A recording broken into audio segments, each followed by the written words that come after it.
Hello' বন্ধু বান্ধৱীসকল, কি খবৰ তোমালোকৰ? আশা কৰিছোঁ সকলো ভালে আছা আৰু ময়ো ভালে আছোঁ। আজি তোমালোকৰ আগত মই নতুন এটা ভিডিঅ' লৈ আহিছোঁ, এটা ইউজফুল ইনফৰমেশ্যন ভিডিঅ' লৈ আহিছোঁ। আহা বেছি দেৰি নকৰি ভিডিঅ'টো ষ্টাৰ্ট কৰোঁ। এইটো হৈছে আছাম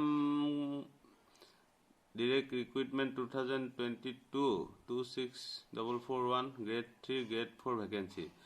অসম চৰকাৰে বিভিন্ন বিভাগত খালী হৈ থকা গ্ৰেড 4 আৰু গ্ৰেড 3 চতুৰ্থ বৰ্গ আৰু তৃতীয় বৰ্গৰ যিসমূহ পোষ্ট ভেকেণ্ট হৈ আছিলে, সেইসমূহৰ খালী পদসমূহ ভৰ্তি কৰিবলৈ এটা এডভাৰটাইজ চলি আছে। আজি আমি সেই এডভাৰটাইজটোৰ বিষয়ে পাতিম কথা। টোটেল 26,441 ভেকেঞ্চি ওলাইছে।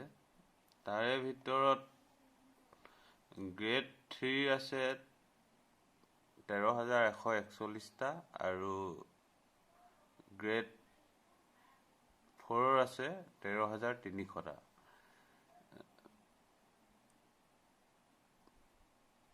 আৰু গ্ৰেড 4 আপোনালোকে এপ্লাই কৰিবৰ কাৰণে মিনিমাম কোৱালিফিকেশ্যন হ'ব লাগিব। আপোনালোকৰ 9,000 ভেকেঞ্চি আছে, 9,000 ভেকেঞ্চিৰ কাৰণে 8 পাছ হ'লে হ'ব। আৰু 4,300 আছে আপোনালোকৰ, সেইটো কাৰণে মেট্ৰিকটো লাগিব। আপোনালোকৰ মেট্ৰিক পাছ হ'ব লাগিব, 8 পাছ হ'লে নহ'ব। আৰু মেক্সিমাম কোৱালিফিকেশ্যন আপোনালোকৰ 12 পাছ, মানে হাই ছেকেণ্ডেৰী পাছ হ'ব লাগিব।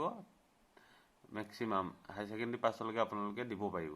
আৰু যদি আপোনালোকে ডিগ্ৰী পাছ কৰি কিনে সেইখিনি ডকুমেণ্টছ দি কিনে এপ্লাই কৰি দিয়ে, তেনে আপোনালোকৰ এপ্লিকেশ্যনখন ৰিজেক্ট কৰি দিব, এনেই যাব। এপ্লাই কৰা পইচা এনেই যাব, পৰীক্ষাও দিব নাপাব।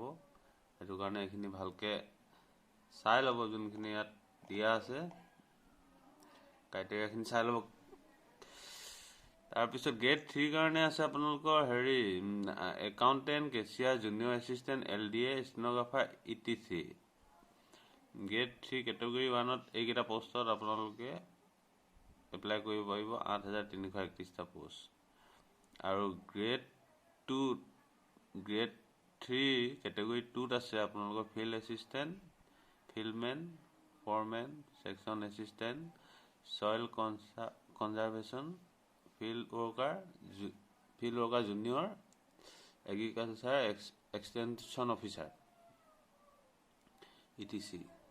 ইয়াৰ নাম্বাৰ অফ পোষ্ট আছে আপোনালোকৰ 3,690টা। আৰু এইখিনিৰ কাৰণে আপোনালোকৰ কোৱালিফিকেশ্যন লাগিব। এইটোত আছে আপোনালোকৰ কেটেগৰী 1ত আছে আপোনালোকৰ candidate must have degree, graduation হ'ব লাগিব, যিকোনো ষ্ট্ৰীমৰ হ'লেও হ'ব। কম্পিউটাৰ লাগিব, 6 মাহ ডিপ্ল'মা, 6 মাহৰ ডিপ্ল'মা লাগিব।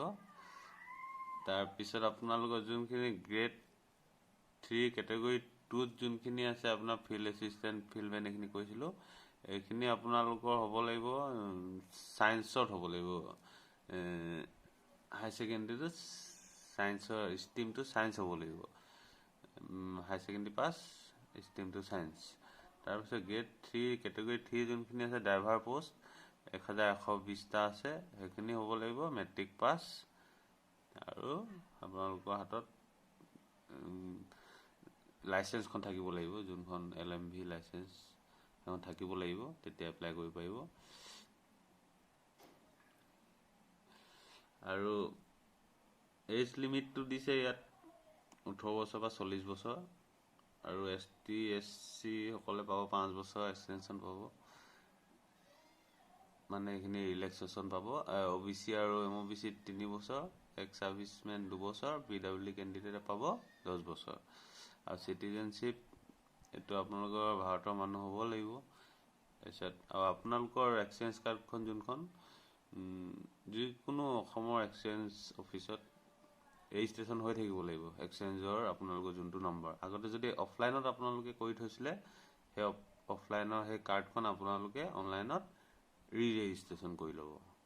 আৰু এপ্লিকেশ্যন ফিজটোৰ কথা কৈছোঁ, থাৰ্ড গ্ৰেডৰ এপ্লাই কৰিবৰ কাৰণে আপোনালোকৰ OBC MOBC আৰু জেনেৰেলৰ কাৰণে 350 টকা আৰু ST SC দিব লাগিব 250 টকা আৰু ফৰ্থ গ্ৰেডৰ এপ্লাই কৰিবৰ কাৰণে OBC জেনেৰেল MOBC দিব লাগিব 200 টকা SC ST দিব লাগিব 150 টকা ইমানে আছিলে আজি ভিডিওটো আৰু ইয়াৰ মাজতে আৰু এটা কথা জনাই থওঁ আপোনালোকক এপ্লাই কৰা আপোনালোকৰ এপ্লিকেশ্যন এপ্লাই কৰিবৰ কাৰণে 11 এপ্ৰিলৰ পৰা অনলাইন সাইটটো খুলি দিব 11 তাৰিখৰ পৰা আপোনালোকে এপ্লাই কৰিব পাৰিব 11 তাৰিখৰ পৰা 30 তাৰিখৰ ভিতৰত 30 মে যথেষ্ট সময় আছে আপোনালোকে যোনখিনি কিবা কিবি ডকুমেন্টছ উলিয়াব আছে এতিয়াও যোনে যোনে ৰেজিষ্ট্ৰেচন কৰা নাই হেৰিয়ত কি কম ৰেজিষ্ট্ৰেচন যোনখন আৰে ৰেজিষ্ট্ৰেচন বোলে এক্সচেঞ্জ কাৰ্ডখন ৰেজিষ্ট্ৰেচন যদি কৰা নাই ৰেজিষ্ট্ৰেচন কৰি লওক